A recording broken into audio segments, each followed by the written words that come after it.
वहीं शुरुआत करते हैं रिपोर्टर्स रिपोर्ट के साथ। खबर पन्ना से है, जहां पर लगभग 50 से अधिक गौशालाओं का निर्माण हो चुका है, लेकिन अब अभी भी उनको संचालित नहीं किया गया है, जिससे आवारा पशुओं के आए दिन एक्सीडेंट हो रहे हैं। वहीं आवारा पशुओं की वजह से किसानों की फसलों को भी काफी नुकसान पहुंच रहा है। इसको लेकर केकेडी न्यूज ने प्रमुखता के साथ खबर को प्रकाशित किया था, जिसके बाद अब पन्ना कलेक्टर संजय कुमार मिश्रा ने आदेश जारी करते हुए कहा है कि नगरीय क्षेत्र के भौगोलिक सीमा के मुख्य मार्गों पर पालतू मवेशी नहीं बैठे और इसकी जिम्मेदारी संबंधित मुख्य नगर पालिका अधिकारी की होगी।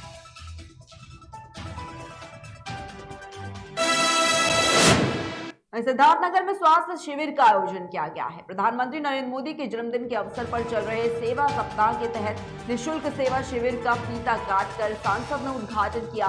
इसके साथ ही कोरोना महामारी से बचने के लिए निःशुल्क सेवा शिविर में मुफ्त वैक्सीनेशन भी दिया जाएगा।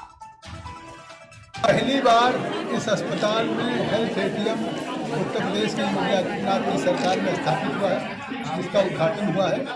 इसमें 60 तरह की जो टेस्ट हैं, शरीर से, बॉडी से जुड़े हुए टेस्ट होते हैं, वो इस मशीन से हो जाएगा।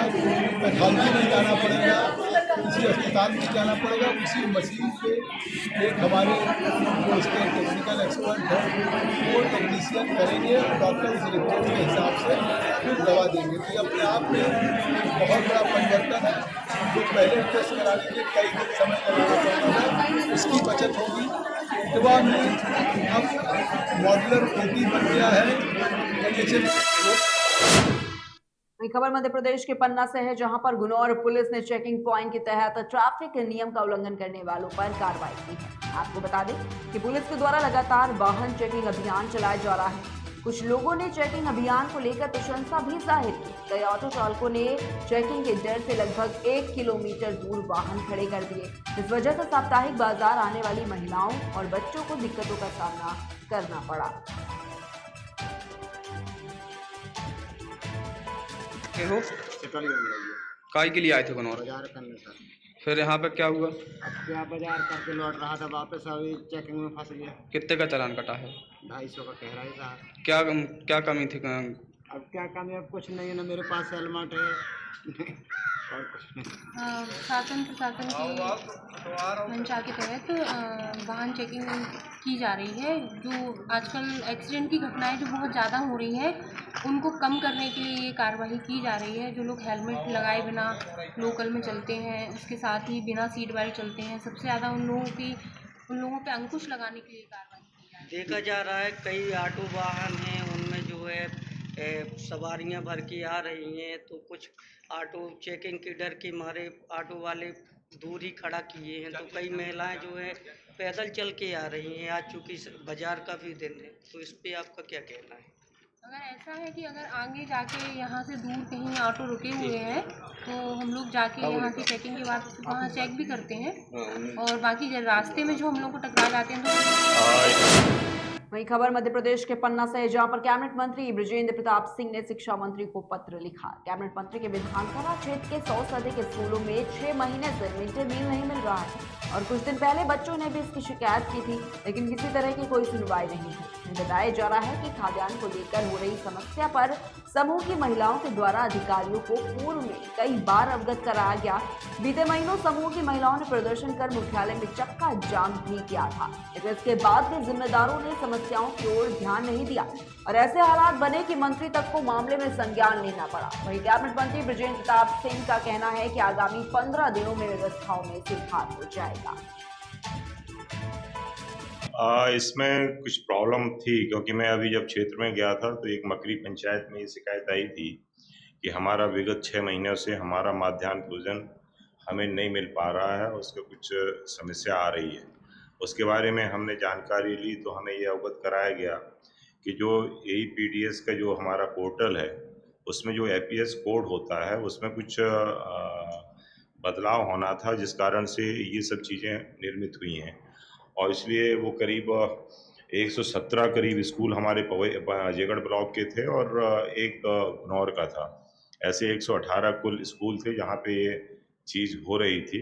लेकिन अभी हमने कलेक्टर से बात की, कलेक्टर साहब से, तो उन्होंने ये बताया कि वो अब कोड वाला जो मामला था वो हमारा शॉर्ट आउट हो गया है और विद इन हम 15 डेज वो सब चीज़ें हम वितरित कर देंगे, ऐसा उन्होंने हमसे बताया। ये तो बहुत आश्चर्य की बात है और बहुत गंभीर मामला है कि मध्य प्रदेश सरकार के कैबिनेट मंत्री या तो उन्हें अपने अधिकारों का ज्ञान नहीं है या ये जनता को गुमराह कर रहे हैं। दो चीज़ें समझ में आई। मैंने इनका वक्तव्य सुना टीवी में, बड़ा आश्चर्य हुआ कि मध्य प्रदेश सरकार के मंत्री अपने ही सरकार को लिख रहे हैं कि हमारे विधानसभा क्षेत्र में पिछले 6 माह से मध्याह्न भोजन बच्चों को प्राप्त नहीं हुआ।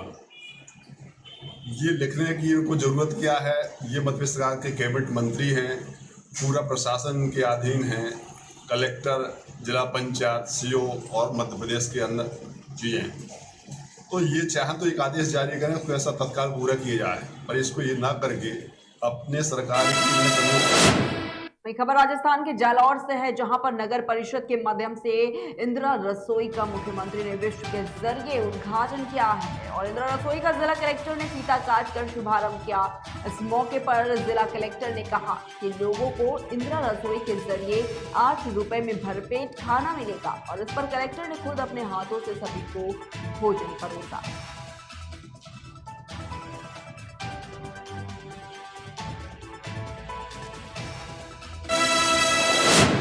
एक खबर झांसी से है, जहां पर भारतीय सद्भावना मंच के तत्वाधान में आओ जड़ों से जुड़े और राष्ट्रीय रक्षा सूत्र कार्यक्रम का आयोजन किया गया। बता दें कि कार्यक्रम की शुरुआत में हिना आसिफ ने, सरस्वती वन्ना और मोहम्मद नईम ने राष्ट्रीय गीत प्रस्तुत किया। देवराज चतुर्वेदी ने मुख्य अतिथि इंद्रेश कुमार के व्यक्तित्व और कृतित्व के बारे में बताया। कार्यक्रम में शामिल अतिथियों का स्वागत भारतीय सद्भावना मंच की राष्ट्रीय संयोजिका ने किया।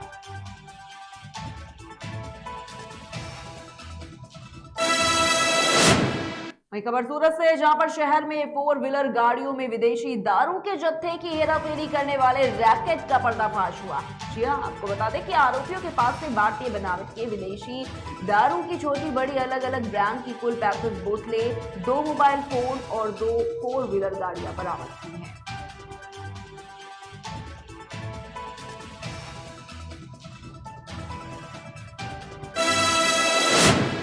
वहीं खबर महोबा से है, जहां पर ग्राम पंचायत सुपा लंपी रोग का कहर जो है वो अब देखने को मिल रहा है, जिसमें एक ग्रामीण ने बताया है कि जानवरों से लंपी रोग गांव में अब तेजी से फैल रहा है और अन्य जानवर भी रोग से ग्रसित हैं।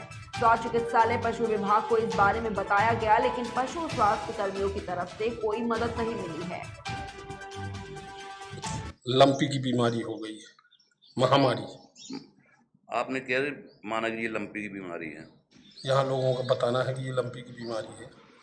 क्या इसके विषय में आपने किसी स्वास्थ्य विभाग को सूचना की? हम कई बार गए, वेटनरी अस्पताल चरखारी गए, कोई मिलता ही नहीं। आपके जाने पर वहाँ कोई डॉक्टर नहीं मिला? कोई डॉक्टर नहीं मिला। वहीं खबर मध्य प्रदेश के धार जिले से है, जहां पर नर्मदा बचाओ आंदोलन के 37 साल पूरे होने पर सभी राज्यों के समाजसेवी बड़ी संख्या में सरदार सरोवर पर पहुंचे, जिसमें हजारों की संख्या में विस्थापितों के समर्थन में देश भर के समाजसेवी, वरिष्ठ पत्रकार और अलग अलग संगठनों के प्रतिनिधि भी पहुंचे।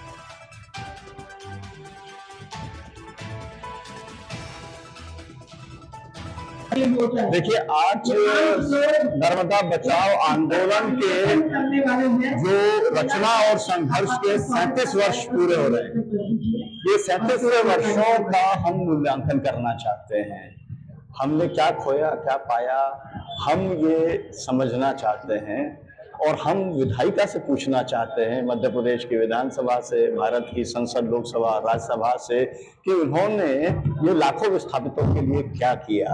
हम ये जानना चाहते हैं कार्यपालिका से कि जितने भी आदेश हुए सरकार के या न्यायालय के, उनका कितना उन्होंने पारदर्शिता के साथ में, जवाबदेही के साथ में और ईमानदारी के साथ में पालन करने का काम किया। देखिए, वहीं खबर आगरा से है, जहां पर 2 पक्षों में मामूली बात को लेकर विवाद हो गया और देखते ही देखते विवाद इतना बढ़ गया कि दोनों पक्षों में मारपीट होने लगी। एक दूसरे को पीटने का वीडियो जो है वो भी सोशल मीडिया पर जमकर वायरल हो रहा है। बता दें कि पूरा मामला शाहगंज थाना क्षेत्र का बताया जा रहा है।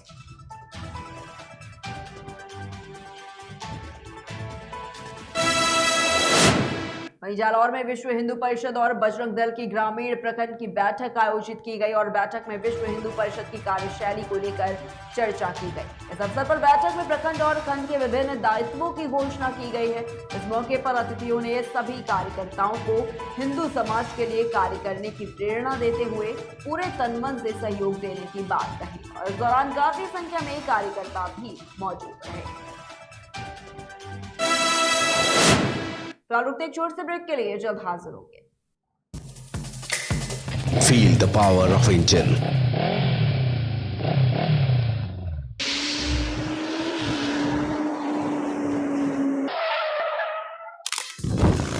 Bako lubricant, ready to